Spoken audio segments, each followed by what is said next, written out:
In this video, we're going to cover one of the most overlooked parts of running ads on Facebook, the Facebook Pixel. We're going to cover what the Facebook Pixel actually is, why it's important to pay attention to when you're running ads, and the best ways to leverage this pixel, whether you're a beginner or a skilled advertiser looking to improve your Facebook results. Before we get into what the Facebook Pixel actually is, it's very important you understand how Facebook mechanically works. And this varies month to month, day to day, year to year in terms of what's actually going on within the Facebook algorithm or how Facebook is coming to XYZ conclusion. At its core, the process is exactly the same. All you are doing with Facebook is you are paying for data that then tells Facebook to do more. So if I put $1 in, I get one conversion. I'm telling Facebook to do more of that. If I get 2 conversions, I'm now reinforcing that behavior again to do more of it. 3, 4, 5, same thing. Every time that Facebook gets a conversion or a new piece of data, it is reinforcing that type of behavior and saying, hey, you need to do more. So I want you to think about your Facebook Pixel as if you're training a dog, or think about the Facebook algorithm as if you're training a dog. When you go to train a dog, all you're doing, and this is my best attempt at a dog,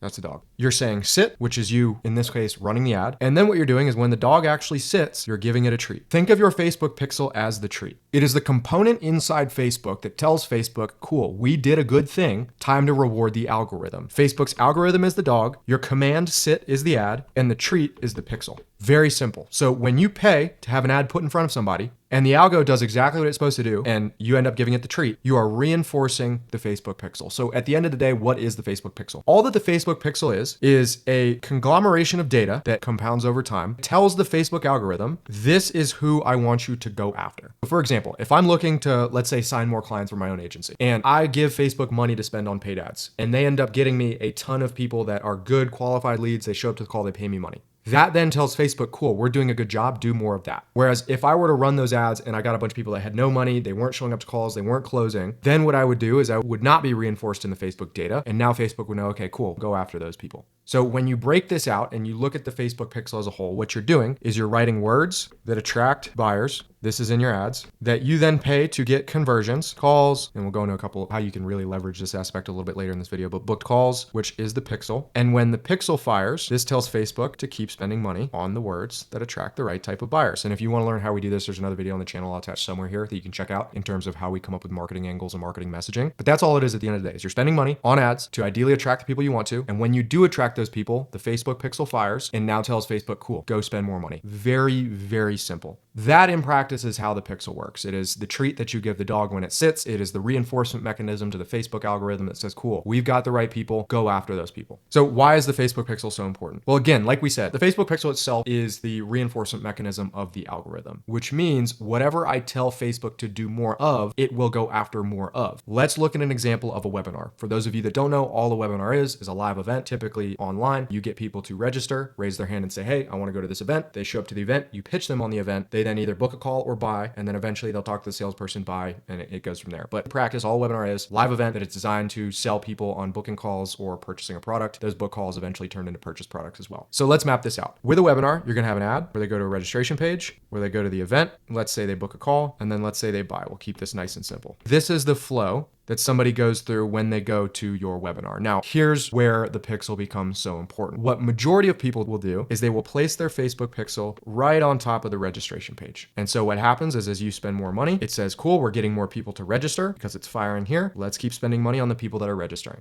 And that's totally fine in some cases. We often recommend you start there. But what can happen is sometimes you'll get a pocket of people that are not good, that aren't your ideal buyer. And now all of a sudden what ends up happening is you're spending more people on prospects that aren't good, and it becomes this cycle that just repeats and repeats and repeats. This means you're essentially burning money. And that's where most people get stuck. They optimize for the first event inside of the funnel. If it's a call funnel, they'll optimize for just booked calls. If it's a webinar, they'll optimize for lead. If it's a low ticket funnel, they optimize for low ticket purchases. And you spend all of your Facebook ad dollars optimizing for the front of the funnel that you're running on paid ads. Instead, where you can amplify the power of the Facebook Pixel, what you can actually do is take the pixel and move it to an event down funnel. Let's say booked calls. Let's say closed deals. And what it's then telling Facebook is, okay, what we're doing is making us money, where it's firing the event we want it to fire. Let's spend more on the ads that are getting us closed deals. Because at the end of the day, do we want more leads or do we want more money? I don't care if I have a 20% show rate versus 60% show rate. Which one of those types of clients make me more money? If the 20% show rate is getting me a higher return on my ad spend than the show rate that's higher but a lower return on my ad spend, I'm going to bias towards the lower show rate.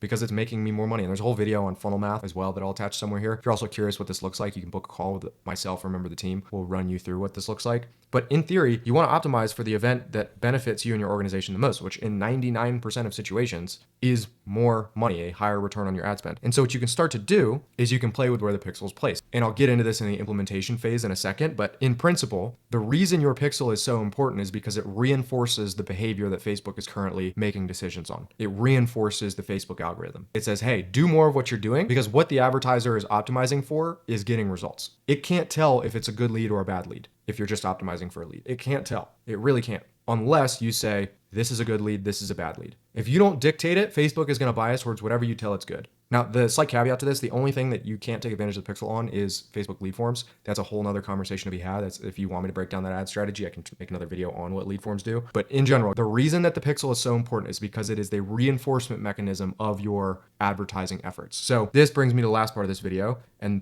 by far the most in-depth part that we'll cover. What are the best ways to leverage the pixel? I briefly covered one of them, which is where you actually put it. So if we go back to this scenario where we mapped out a webinar funnel, one of the best ways to leverage the pixel to your advantage is to place it on different events based on what you want to optimize for. In 99.9% of situations, I will always tell a newer advertiser to start at the event furthest up the funnel. The reason for this is because I'm going to get a much larger number of conversions, which allows me to see data quicker, and also is less scary because the more conversions I get, typically the lower cost per conversion I will experience. And from there, I can immediately see if there's something wrong with the ad. And there are strategies I'll cover here in a second on how to really leverage the front end conversion side of things and even further down the funnel. But in the beginning, optimize for the lowest cost event in most cases. The reason being is we just want volume through the account. We want to see what's going on. What I then do as I begin to scale is I will now start to test against this event. If I'm running a webinar and I've been running this webinar with leads and it's profitable, what I will then do is I will launch a separate ad set optimizing for booked calls or optimizing for showed attendees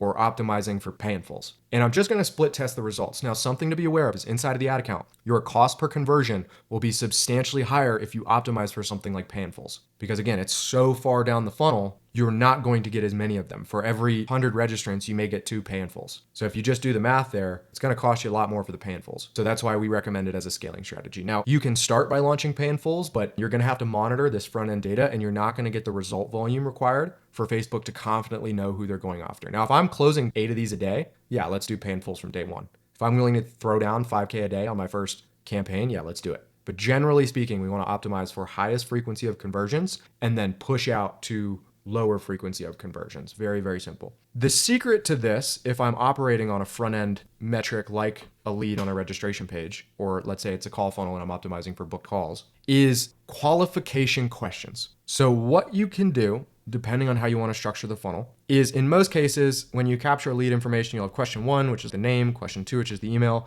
question 3, which is the phone number, and this may be all you have for a webinar. And that's fine. And you optimize Facebook off this data, you end up getting the right people and everything's good. Let's say I'm still at a lower budget and I'm not getting the right type of person through. Number one, that could be a messaging issue. So go watch that video that I attached earlier or check out the channel. But if your messaging looks good and you're speaking to the right type of person, you're getting the right type of people on the webinar for the most part, it's just a weird skew. What you can do is practice throwing in a third or a fourth or a fifth question. And what these questions do is, again, you're still going to let everybody through, but instead you're only going to push through people to Facebook that answer these questions correctly or are qualified leads. So for example, if I need somebody to be doing X amount of monthly income to be somebody that we can actually sell to, or that we want somebody that does this amount of income to show up to the webinar, I can just ask that question. Are you doing 50K a month? If they say yes, cool, we're going to send that data back to Facebook. Anybody that says they're not, we're not going to push them to Facebook. We'll still let them register, but we're not going to push them to Facebook. And so now Facebook is only getting the data on the qualified leads. Same thing goes for your call funnel.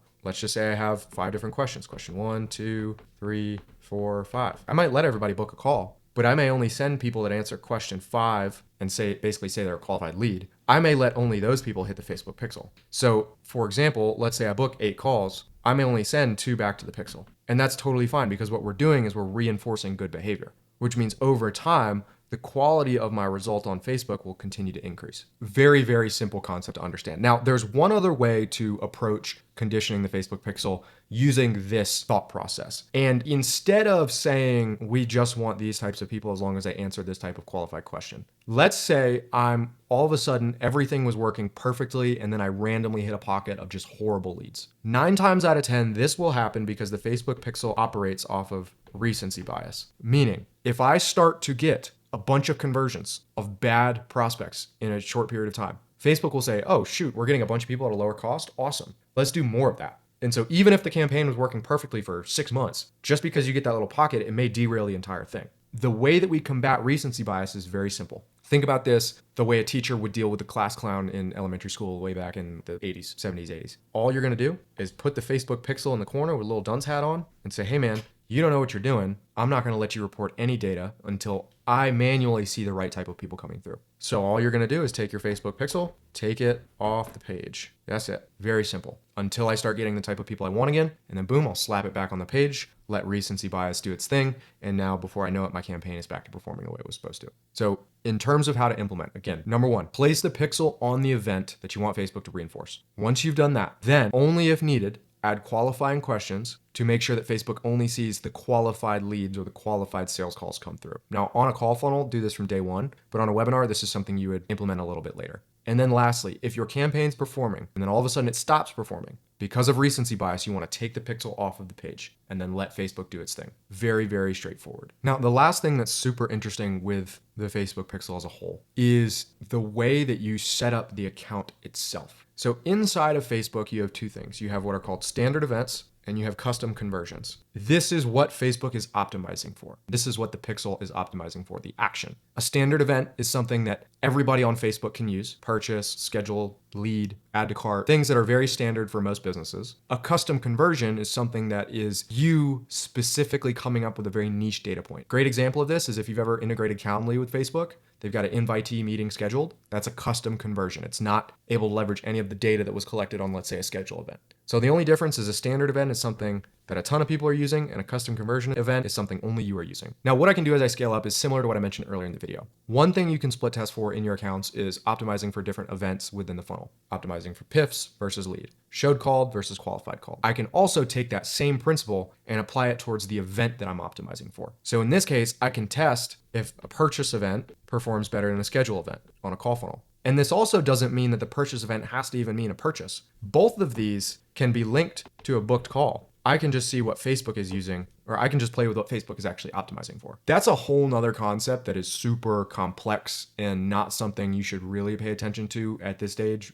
Really only if you're spending above 5K a day should you even entertain something like this. But it's an idea that if you're curious to learn more about, you can book a call, speak to us in the team if you're at that spend level to learn what makes the most sense for you, but is a great way to leverage the Facebook pixel. Now, the last question you're probably having at this point comes down to implementation. And this is one of the most overcomplicated topics I've ever heard. I cannot explain to you how it blows my mind how much people overcomplicate this. When implementing the pixel, you have 2 ways to integrate events. You have web events and you have the conversion API. The only difference between these 2 things is the web event tracks what your mouse does. The conversion API is based off specific data that you feed back to the Facebook pixel. Meaning, the web event has a higher likelihood of glitching out and a higher likelihood of not accurately tracking because of firewalls, because of things people may have on their computer. Whereas the conversion API increases your accuracy tenfold because you are sending data back to Facebook that comes directly from your CRM, from your scheduler, from your payment processor. So it's much more of a direct path. In 99% of cases, we set up every campaign on conversion API.